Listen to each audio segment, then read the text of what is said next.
ሰላም ጤና ይስጥልኝ የቻናላችን ቤተሰቦች ዛሬ በመላው ማህበራዊ ሚዲያ ሰበር ዜና እየተባለ ሲዘዋወር የሰነበተውንና የብዙዎችን ትኩረት የሳበውን የቴሌዋ ዋና ኃላፊ ፍሬህይወት ሽምግልና ተልኮባታል የሚለውን ወሬ ይዘን ቀርበናል። እስከዛሬ ድረስ ያልተነካች ሚኒስቴር እሷ ነች። ፍሬህይወት ታምሩ ማለት የኢትዮ ቴሌኮም ዋና ዳይሬክተር ነች። የአብይና የሷ ግንኙነት ትንሽ ወደ ኋላ መለስ ይላል። ፍሬህይወት ከዚህም በፊት ወደ ኢትዮ ቴሌኮም ዋና ዳይሬክተርነት ሳትመደብ በፊት ከፍተኛ የመንግስት ስልጣን ይዛ አታውቅም። የግል ስራ ምናምን ተብሎ እሱም ከኢትዮ ቴሌኮም ውስጥ ነበሩ ሰዎች ነበሩና ከሷ ጋር የሚገናኙ የሆነ ስራ ጀመረች፣ የግል ስራ። ከዛ ውጪ አብይ ጋር ግንኙነት አላቸው፣ የግል ግንኙነትም ነበራቸው እና ቦርድ የተወሰኑ ሁለት ቦርድ አባል እንድትሆን አደረገ። ፐርሰናሊ ከዚህም በፊት የአብይ ገርል ፍሬንድ እንደነበረች አውቃለሁ እና እንዳውም የታሰበው እሷ ይዞ ቤተመንግስት የመግባት ፍላጎት ነበረው። ዝናሽ ታያቸው ያኔ ውጭ ሀገር አሜሪካ ስለነበረች ብዙ የምታውቀው ነገር የለም።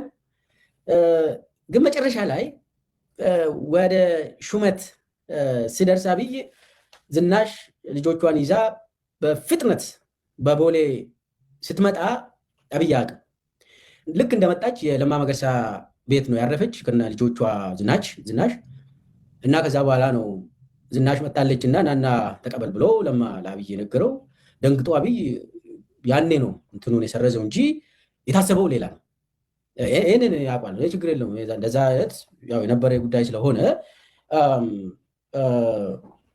ከዛ ይጀምራል ግንኙነታቸው። አሁን እንዳውም አሁን ዝናሽና የፍሬህይወት ግንኙነት በጣም የሻከረ ነው። በጣም ዝናሽ አትወድም እንትን እንደዚህ ብዙ ሴቶችን አትወድም። በነገራችን ላይ ብዙ ወደዛ ባንገባ ይሻላል። የመንግስት ስራ ልምድ አልነበራትም። አብይ መጥቶ ሾማት። ከዛ በኋላ አትነካም። ምንድን ነው ይሄ ነገር የምለውን ብናነሳ የሚያስተሳስራቸው ይሄ ብቻ ሳይሆን ዋናው ነገር አብይ አህመድ ፍሬህይወትን ከዝናሽ በላይ ያምናል። ከዝናሽ በላይ በጣም ያምናታል። ኢትዮ ቴሌኮም ህዝብን ማገልገል ትቶ ገንዘብ መሰብሰብ ላይ ብቻ ትኩረቱን በማድረጉ ቅሬታ መቀበልና ማስተካከልም አቁሟል። መፍትሄ ቢሰጠን ሲሉ ተገልጋዮች ቅሬታቸውን ገለጹ። ተገልጋዮች ካነሷቸው ቅሬታዎች ውስጥ አንደኛው የዋይፋይ ተጠቃሚዎች በተደጋጋሚ እየተበላሸ እየተቸገርን ነው፣ እንዲያስተካክሉልን ብናመለክትም እስከ 15 ቀን ድረስ ዝም ይሉናል፣ ይባስ ብሎ ደግሞ እንደተጠቀምን አድርገው ሙሉ ወርሃዊ ክፍያ ያስከፍሉናል ሲሉ ገልጸዋል። አንዳንዶችም ለድርጅቱ ሰራተኞች ሌላ ገንዘብ እየከፈሉ በግርል እየጠሩ እንደሚያሰሩና ላላስፈላጊ ብዝበዛ እየተዳረጉ እንደሚገኙ ገልጸዋል። ሌላው ደግሞ ያልተገደበ ኢንተርኔት የሚጠቀሙ ሰዎች ላይ ሆነ ብሎ ድርጅቱ ፍጥነቱን መቀነስ፣ ማቆራረጥ፣ አንዳንዴም እንዳይሰራ እያደረገብን ነው፣ መጠቀም አልቻልንም ያሉ ሲሆን ካርድ ሞልተን ስንጠቀምና ያልተገደበ ብሎ የሚሸጥልን ጥቅል ፈጽሞ የተለያየ ነው፣ ይህም እኛም ማጭበርበር ነው ሲሉ ቅሬታቸውን ገልጸዋል። በመሆኑም ድርጅቱ ቅሬታዎችን ተቀብሎ በማስተካከል የህዝብ አገልጋይ ቢሆን ሲሉ ገልጸዋል። ኢትዮ ቴሌኮም ግን ምን እየሆናችሁ ነው? እግዚአብሔርን እኛው ፓኬጅ ሳያልቅ መግዛት አትችሉም ይላል።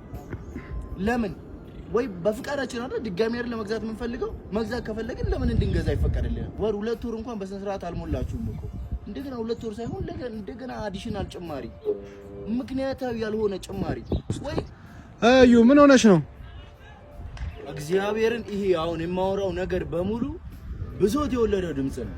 ብሶት የወለደው ማለት ነው እንዴ! አረ ኢትዮ ቴሌኮም ግን ምን እየሆናችሁ ነው? እግዚአብሔርን በቃ ይሄ ሙሉ ኢትዮጵያውያን በሙሉ እንዳለ አድርሱልኝ። ለኢትዮ ቴሌኮም ሰራተኞችና ለኢትዮ ቴሌኮም ዋና ስራ አስኪያጅ ይሄን ቪዲዮ እንድታደርሱልኝ ፈልጋለሁ። እንዴ አንሊሚትድ ገዛው፣ ወራይ ከገዛው በኋላ 15 ቀን ከተጠቀምኩ በኋላ 15 ቀን ሲቀረው ሲሙ አልሰራም ማለት። እሺ እሱም ይሁን ተውት። እንደገና በአዲስ ሲም የዴይሊ እየገዛው መጠቀም ጀመርኩ። ዴይሊ እየገዛው ተጠቀም 24 ሰዓት አይደለ? ዴይሊ ማለት መቼም ከ24 ሰዓት ያነሰ አይደለም። 24 ሰዓት ገዝታችሁ ልክ 8 ሰዓት እና 7 ሰዓት ከተጠቀማችሁ በኋላ በቃ ቶታሊ ዳውን ይሆናል። በቃ ከአገልግሎት መስጫ ክልል ውጪ ምንም አይሰራም ማለት ነው። ቪዲዮ አፕሎድ ያደርግ ዳውንሎድ ያደርግ ይሄ ሁሉ ችግር ኖሮበት እንደገና አሁንም ተጨማሪ ምንድነው በእያንዳንዱ ፓኬጅ ላይ የ10 ብር የ20 ብር እንደገና የ100 ብር የ200 ብር ጭማሪ። ቢያንስ እዚች ጋር ያለውን ካስተመር ሳቲስፋክሽን አለ ወይስ የለም? በምክንያት ነው ይሄ ነገር የሚጨመረው ወይስ ያለ ምክንያት ነው? በቃ የሆነ እኮ ሰርቬይ ይወሰዳል አይደል? ከስተመር ምን ያህል ደግሞ ከስተመር ሰርቪሳቸው በዛ ላይ 909 ይሁን 127 ምን ላይ ሁሌም ቢደወል አያገኙም።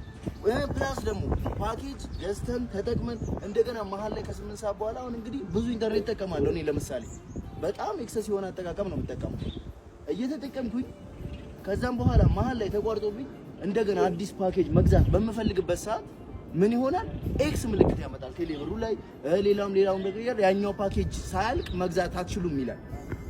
ለምን ወይ በፍቃዳችን አይደል ድጋሚ አይደል ለመግዛት የምንፈልገው መግዛት ከፈለግን ለምን እንድንገዛ ይፈቀድልናል?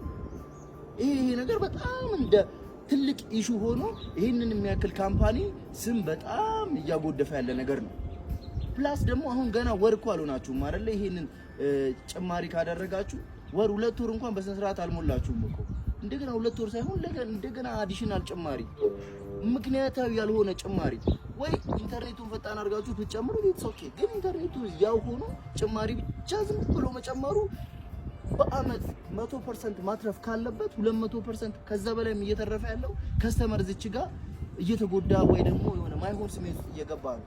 ፕሊስ ባካችሁ ይሄንን ቪዲዮ ለሁሉም አድርሱልኝ። ፕላስ ደግሞ ከቻላችሁ እሷ ሜንሽን ታደርግና በምክንያት ማስተካከል እንዳለብኝ መልስ መስጠት የምትችሉ ሰዎችም ካላችሁ መልስ ስጡኝ።